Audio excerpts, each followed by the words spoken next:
Hello everyone, welcome to this QSO Today virtual Expo presentation. In this presentation I will be showing you some of the uses of digital technology in emergency communications. So first of all, something about myself. My name is Suad Čobo, Echo 79 Sierra Uniform Alpha. I am a coordinator for informational technology, or IT, in the Emergency Communications Network of Bosnia and Herzegovina, which is a part of Amateur Radio Association of Bosnia and Herzegovina. Here you can see my social media, Facebook, Instagram, LinkedIn, YouTube. Also you can message me through this link if you have any questions after this webinar is over. Something about myself. I'm 18 years old. I first engaged in amateur radio activities in 2018. I'm holding a November license. I represented Bosnia and Herzegovina in many contests, ham contests, seminars and camps. The most recent one was the Youngsters on the Air summer camp in Karlovac, Croatia. Also, I am obviously part of the Emergency Communications Network, the national network which provides emergency communication services to those in need. Obviously, you can find more information about me on my social media, so we will continue with the next part. So, what is emergency communications, or what are emergency communications, or EMCOM? In times of crisis and natural disasters, amateur radio is often used as a means of emergency communications when other means of communication such as landline and cell phones and other conventional means of communications fail. So for example, there's a flood in your area or an earthquake. Unfortunately, in some parts of the world, even wars and other things. So in those cases, you usually don't have internet connection, you don't have cell phone coverage, you don't have landline, and so on. So the only thing left to communicate with your loved ones or anyone at all is basically amateur radio emergency communications. So this could be done via something as simple as VHF or UHF handheld transceivers. It could be also through mobile and stationary transceivers. Also, we can use HF or high frequency communications, which can go a little bit farther, probably reaching like very distant countries. We also have digital communication, which is not so common in amateur radio, but we will be covering that today. So it is a very important part of amateur radio, and sometimes even operators are the only ones that can help rescue some people and call for rescue or call for help to some people that basically can't communicate with the outside world at all. So today we will be focusing on digital communications or digital communications in amateur radio for emergency purposes. This could be done in many different ways. First of all, we have DMR. Probably most of you are already familiar with DMR or digital radio. Next is HAMNET. We will be focusing on HAMNET the most today. Also, we have voice over IP. We won't be covering that much today because every one of us have like WhatsApp and similar services. So that's one example of voice over IP. We also have SVX links. That's something probably most of you haven't heard, but we will be covering that as well. And also we have emails and chat over radio via protocols such as WINLINK and VARA. So, HAMNET, first of all, HAMNET stands for High-Speed Amateur Radio Multimedia Network. It's the implementation of 802.11n standard, which is basically your everyday Wi-Fi network at home, but at certain amateur radio frequencies of Wi-Fi networks, and with way more power than your regular home routers, so it can reach very far away distances. Licensed amateur radio operators can use the 9 centimeters band, so the 802.11n standard frequencies or Wi-Fi frequencies, with significantly higher power output than regular Wi-Fi users. While unlicensed Wi-Fi can legally output maximum of 100 milliwatts of power, licensed operators, as we can see, around half of the band reserved for Wi-Fi also has a 9 centimeter amateur band. So on this band we can operate with powers of up to even a few watts, provided that we always identify with our call signs that we are licensed with. So that means either through SSID or the network's name, or basically anything that we can be identified and with our right to operate these frequencies with higher power. There are two types of HAMNET networks. Those are centralized and mesh networks. Centralized networks are usually implemented in Europe. That means that there is a central point in the network to which other nodes, should I say, can connect to. So for example, if we have a central point in New York, all other stations around it can connect to it.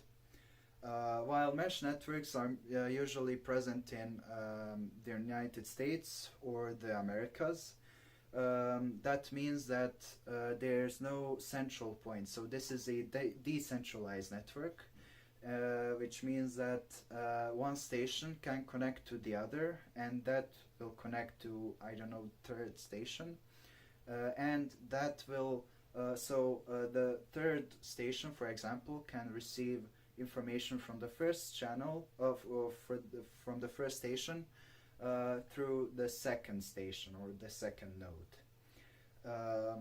Both of these types are used anywhere in the world, but the centralized network is used more in Europe, while mesh networks are more common in the Americas. For the European networks, as we can see on the next slide, we can visit hamnetdb.net website, and we have the map of all European HAMNET stations. You can't really see well on this screenshot, but we can see that in Germany and Austria there's a mix of these two networks, so the centralized and mesh. We can see that most of the nodes in Germany and Austria are connected through mesh. So these nodes, or HAMNET nodes and stations, are really well documented in Europe, and we can find them easily on this website. Also, as we can see, there's an IP address or IP block that is reserved exclusively for HAMNET or the amateur radio use. So this is 44.0.0.0 through 8. And the first block is reserved only for amateur radio, and the second block denotes the country in which the station is operating. So instead of only using call signs to identify these stations, we also use their IP addresses and their DNS resolved names. So for example, if I create a HAMNET station that is Echo 79 Sierra Uniform Alpha, not only will I be identifying with my call sign through the network name and the DNS name, or we can just say that it's a URL, so we will be using our call signs as URLs basically. But also we get our own IP address, static IP address, which we can use to connect to the other stations in HAMNET. So basically this HAMNET network, the very big advantage of HAMNET is that it is completely, it can be completely separated from the regular internet connection, and in case there's loss of power and loss of, more importantly, internet connection, we can use HAMNET to completely separate ourselves from the internet we all know, and we can use it for many different services. For example, voice over IP, as I previously mentioned.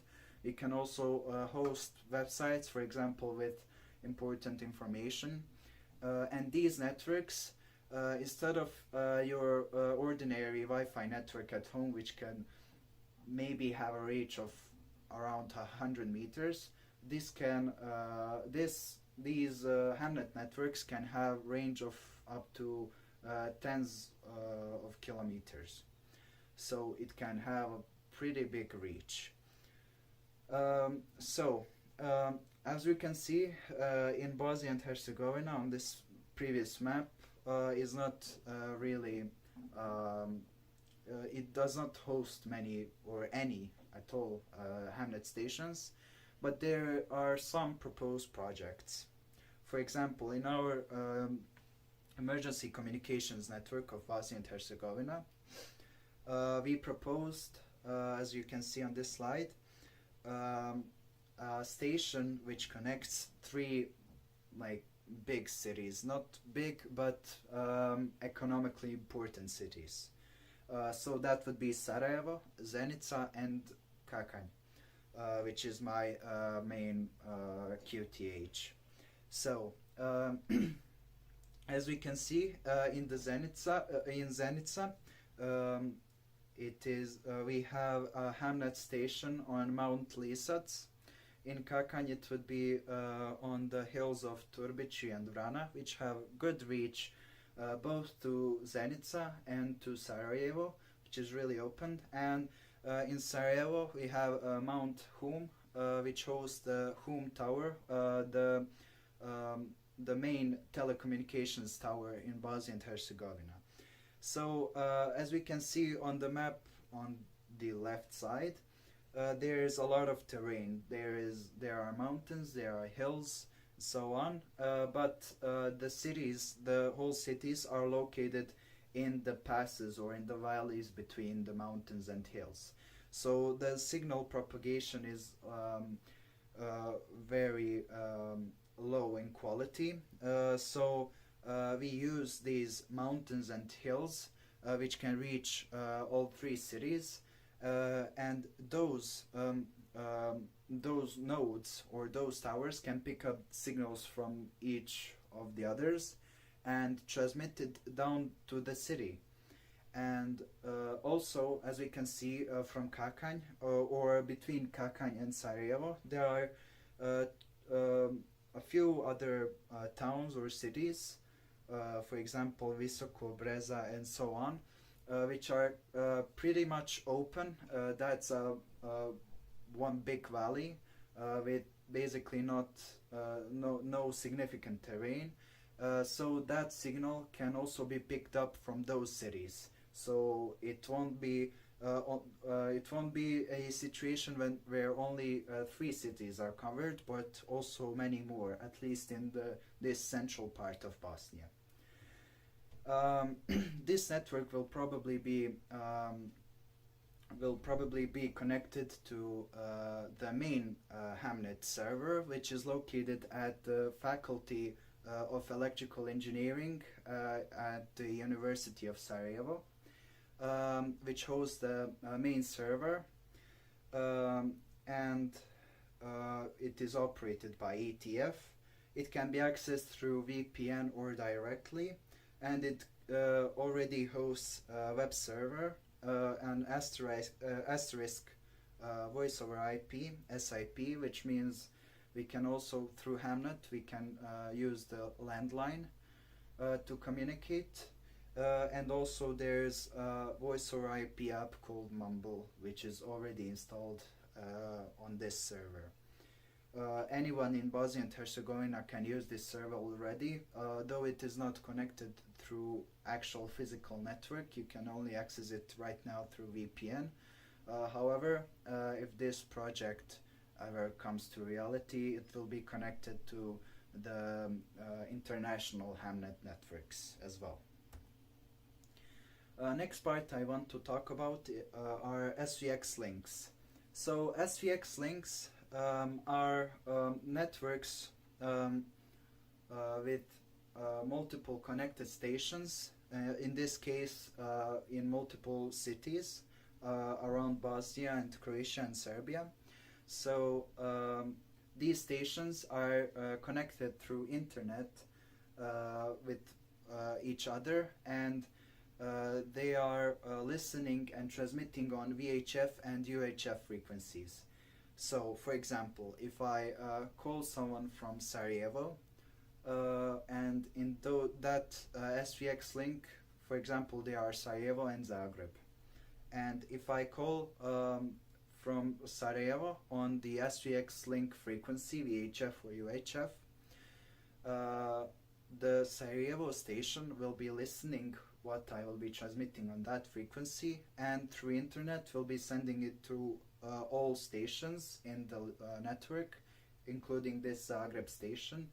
And the Zagreb station will be transmitting what I am talking in Sarajevo over the VHF frequency in Sarajevo. So regularly in direct connection you can't possibly hear Sarajevo and Zagreb because they are very far, but with SVX link we kind of have this secondary channel that's internet, which transmits something that we are talking here and transmits it to the other place, to the radio there.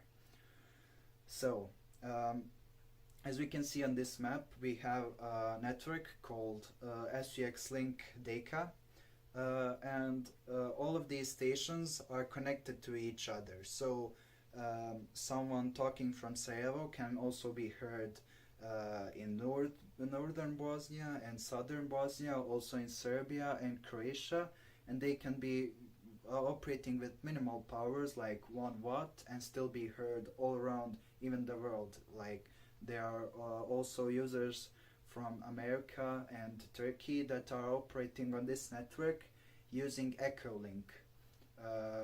That's basically talking from your computer, and Echolink transmits it to a station, and it basically is transferred from digital from the computer to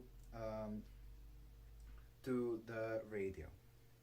So if, for example, internet fails in emergency situations, this network would be down. But with HAMNET, we could be completely separated from the internet. We can use the local network of HAMNET to connect all of these stations, and in case of power loss or internet, it won't be affected at all. The only thing that would be affected in this situation is the Echolink component, which would fail. We also have WINLINK. So WINLINK is a network of amateur radio and other stations that provide worldwide radio email using radio pathways where the internet is not present.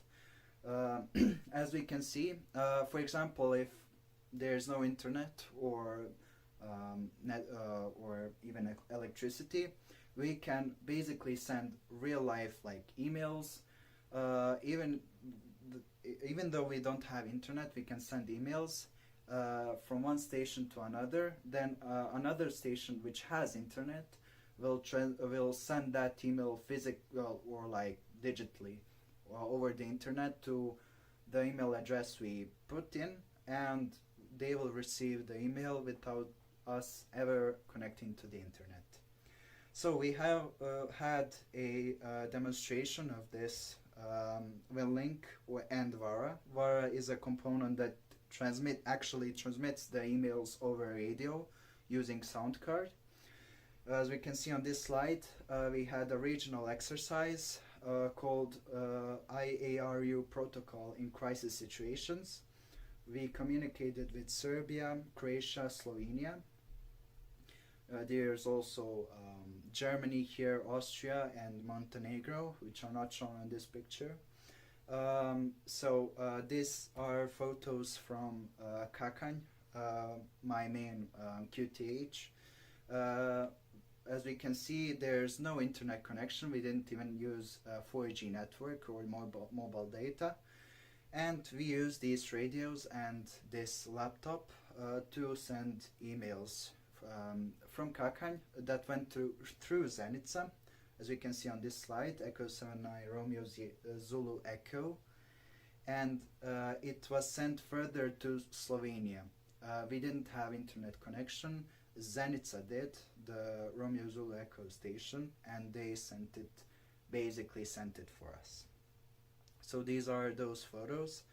The bottom left photo is from testing before this exercise, and the other photos are from different QTH for when we actually send those emails. This is a screenshot of the VARA station or VARA and the VARA chat platform, which is basically similar, but we are not sending emails, we are just chatting with other stations through your radio without using internet. And this is the IARU emergency message. This is according to the IARU emergency communications guide. This is the general telegram, I should say, or message that should be sent in case of emergency. For example, if you need to request ambulance or something, this will be sent to another station that is not in this crisis situations.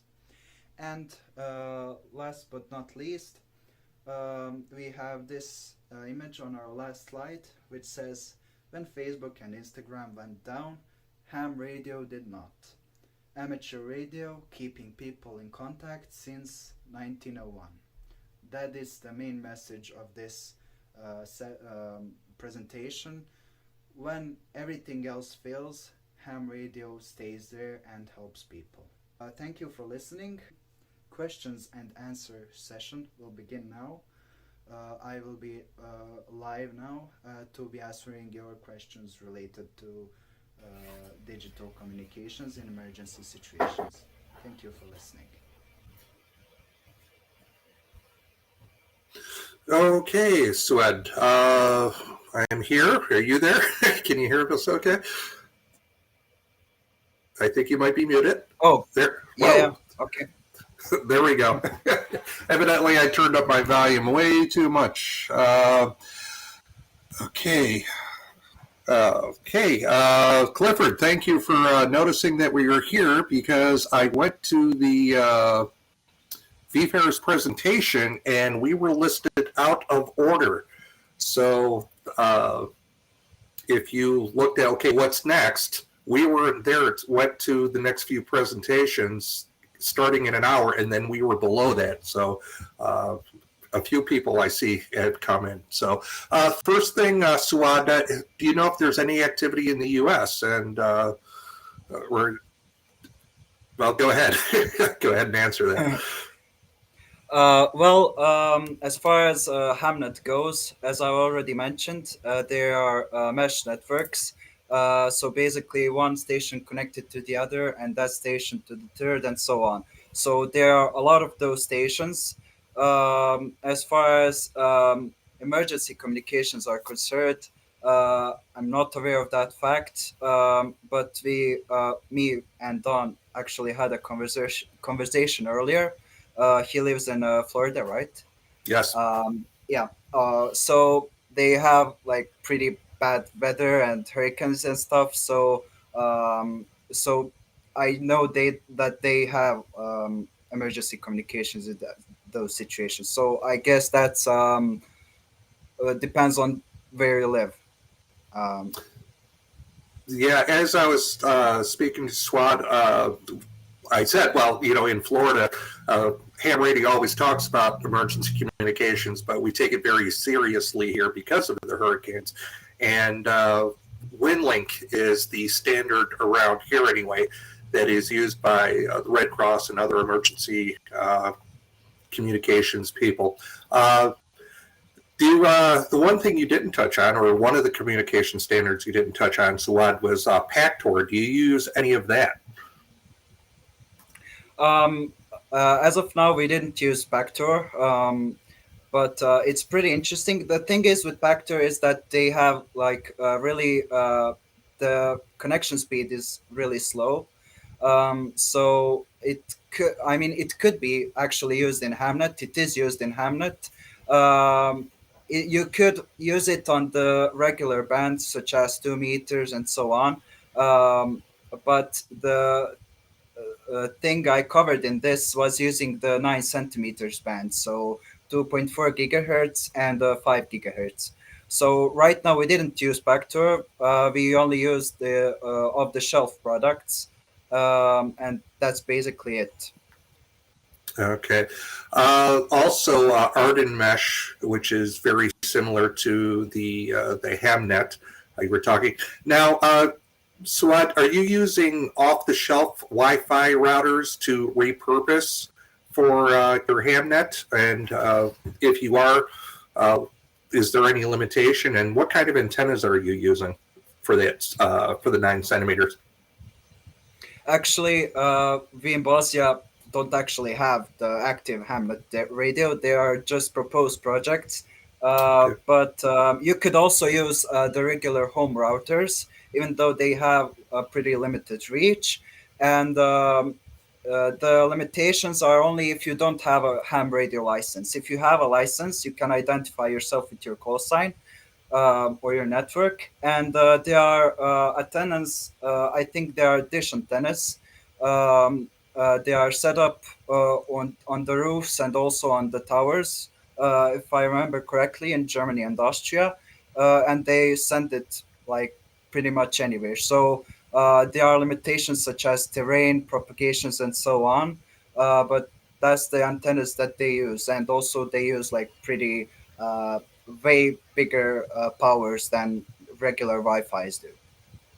Yes. Okay. John is telling us that with PACTOR, depending upon the conditions, you can get up to 1,400 bits per second, but the modems are expensive. Whereas I know VARA that you talked about is a software interface for a sound card, and that can be free with limitations, or you can buy a license for that for, I think the last time I looked it was $75 or so. Okay. Have you had any difficulties in providing enough backup power to keep the network active in case of a power failure? No, actually, I previously mentioned the exercise that we had. That was a remote location, and we used a backup battery. We didn't have any power at all. As you could see, it was on the open field. So we use backup power batteries. You could also use solar power or pretty much anything that you have on your hands. So no, we didn't have any problems. It's basically the only thing you need is your laptop and your radio station. That's it. Okay, very good. I I missed the communication standard you were talking about earlier. Was that SVX Victor X-ray or SJX Juliet X-ray? Sierra Victor X-ray. Sierra SVX. Victor X-ray, and that's basically just linking repeaters to each other and then through the internet as well. Very much like Echolink, right? Yeah, actually, they are not repeaters. They are Okay. just stations that transmit on the simplex channels. So yeah, they are linked. But as I mentioned, if we connect SVX links to HAMNET and we lose internet power and so on, we will still have the active SVX links. But for example, as we right now in Bosnia, we don't have HAMNET. So there were situations where network is lost at some locations and power, or there are technical difficulties. So we basically lost even like big parts of Bosnia. For example, the Krajina region or the northwest part of Bosnia. So that's a pretty big problem that could be solved with HAMNET. Okay. What was the communications network or protocol you were using for that example where you went from Sarajevo to Tunisia? Or Zenica? Zenica. I'm Zenica. sorry. Zenica. Yeah, that was actually HAMNET. So okay. yeah, so we went from the Hum Tower to the Zenica's biggest mountain, the Lisats. And yeah, it's a proposed project, but those towers will communicate through each other. And since it's on the mountains, those towers will transmit it back into Zenica and other towns, cities, places, and so on. So if we ever need to use HAMNET, we would use the for example, I don't know, maybe mesh network, local mesh networks in the cities, which would be connected to those big towers with high output powers. So that was the proposed project we had for only those three or like 4, 5, 6 cities which could receive that signal. And what frequency were you using there? Was that the 9 centimeters? Yeah, that's the 9 centimeters. So the proposed project says that we should use 5 gigahertz band because it's not really congested, unlike the 2.4 gigahertz, which basically every network, at least in Bosnia, uses. And Okay. 5 gigahertz is basically not used anywhere. So yeah. Okay. And while we were doing the presentation, I went and I measured that, and that's about a 35-mile range from Zenica to Sarajevo, so much more than you would get on your typical Wi-Fi router, no doubt about that, so they can reach out. For those who are wanting to get started into emergency communications with, what system or capability would you recommend starting with? So what we have with the new members in the emergency communications network, we first like teach them, because since there's basically more youth than the elderly people there, so basically the whole network is youth. So first of all, we teach them how to use the radio equipment, because most of them don't even have a license, and basically the first thing which they use is the VHF transmitters. So we use the local repeaters here to communicate, and then we go on different levels. But it's the main means of communications, VHF or VHF repeaters and simplex links, and also from time to time we use HF transmitters on the, I think it's 80 meters band for some SCADs. For example, when we have to reach our members in Germany, and but yeah, that's it.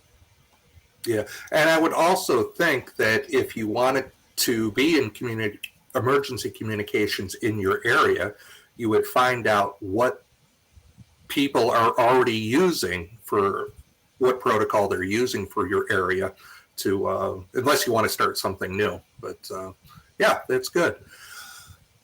Let's see. I think I had said the WINLINK is the standard for the Red Cross here and for many other agencies, but you can use WINLINK on many different frequencies, HF, UHF, VHF, using different things, different ways to get into that. Yeah, I would like to give an example. When we had the first days of the coronavirus here in March 2020, there was a lockdown. Basically, people up until the age of 18 and over 65 couldn't go out of their homes. So the rest of the operators that were licensed, we basically used just our regular handheld radios to communicate. And if they needed something, for example, groceries and stuff, they could stay in touch with the local amateur radio operators, and they could just bring them what they need and check up on them. So yeah, that we used that for like 2 or 3 months, and then the restrictions is out, and that's when we seriously got into this emergency communications network and its development. Did you do that because you found that there was a need for something other than what was there before? That you had the basics, but you saw a need to expound on that and come up with a better system of emergency communications? Yeah. So well, we have like a lot of terrain. For example, at my home, I can't reach basically any repeater or anything. The only thing I could reach is the local simplex channels. That's it. But we actually had a year ago a seminar of the emergency communications network, and that's when we discovered like HAMNET and WINLINK and so on. And we have pretty good relations with the Slovenian ARON, or the Slovenian Emergency Communications Network, which introduced us to these systems.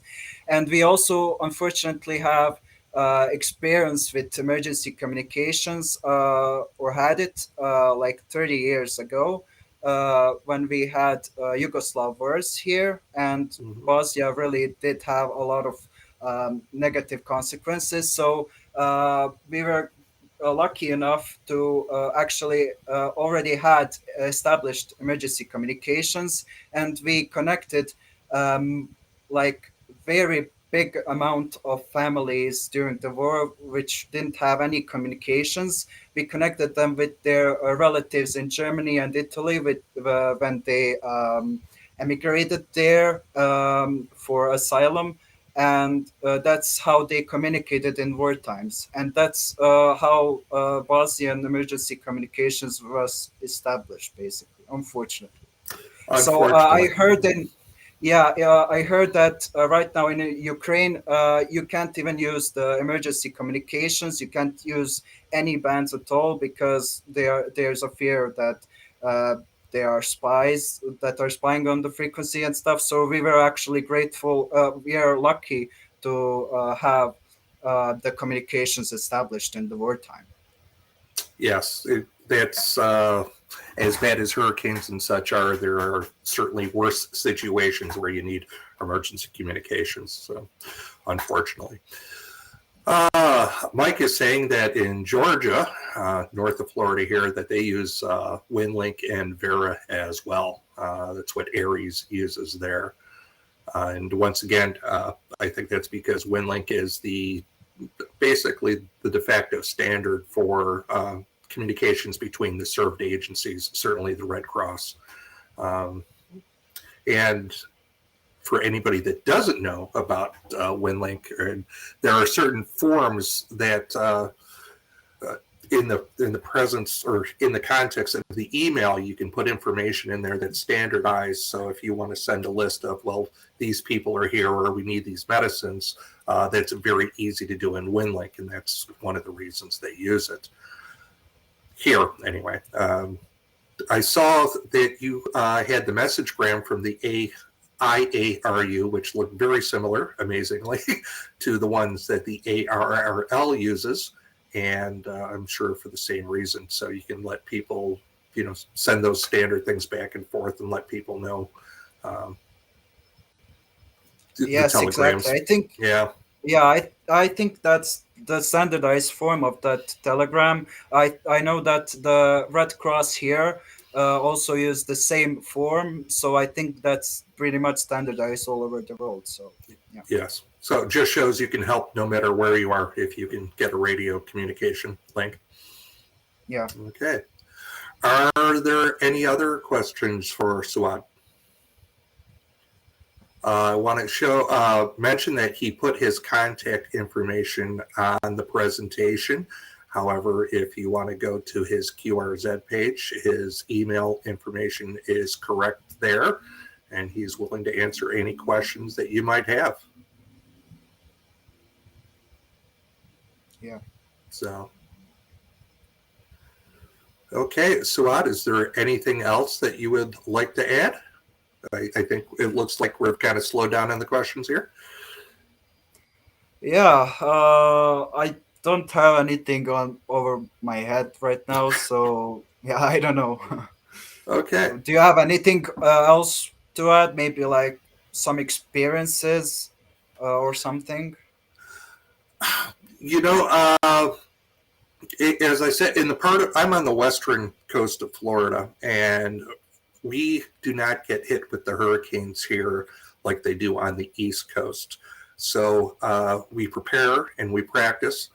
Matter of fact, at the end of this month, or at the very beginning of next month, October 1st, we have a simulated emergency test. But since I've been here, I have not been called to actually activate anything because of the hurricane, which is the big thing here. So unfortunately, I don't have any firsthand or first-person knowledge of having gone through one of these things. But, like I say, we practice just in case. And Kevin says, you've had the best presentation yet. So thank you, Kevin, for saying that. Yeah, thank you very much. That's really much appreciated. One more thing I should add, also, at least here in Bosnia, apart from having experience in ham radio, you also have to be like physically ready to help someone, to rescue someone. We also have other agencies that do that work. For example, local civil protection or civil defense units, and I think is the Mountain Rescue Service. With the mountain guard and police and stuff. So also obviously military. So, but apart from that, you also need to be physically ready to rescue someone or to put up uh, your rigs and stuff on the top of the mountains and hills and stuff. At least here in Bosnia. So yeah. Now, when you say physically ready, I think what you mean is you have to have your equipment ready. You have to have practiced with it. You have to at least know what you're doing and not think about it at the last minute. Is that what you mean? Yes, and also to be ready to, in any time of the day, to go out of your home and go like pretty very far distances or very far away to help someone. Okay.